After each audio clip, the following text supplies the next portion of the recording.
डॉक्या तुला एक खरं सांगू का हा सांग ना. तुला एकदम बायला दिसतो पोरी सारखा दिसतो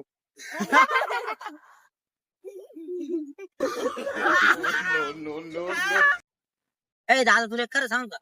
सांग ना सांगू काय सांगणार आहे? अरे तू चष्मा घातला ना त्या म्हातारा दिसत माता.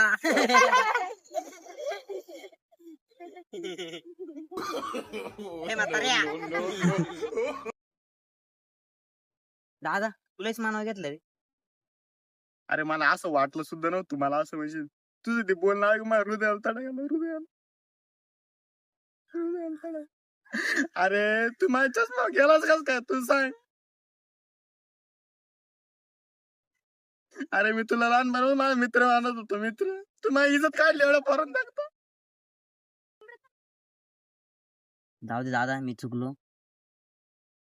अरे चुकलं बिकलं काय नाही. ते चष्मा माझे निसर्ग हे वातावरण हे सगळं दिसत आणि तू ते चष्मा गेला लहान बनवून दिसत नव्हतं मला ते चष्मा दिसायला लागलं आणि तो चष्मा गेला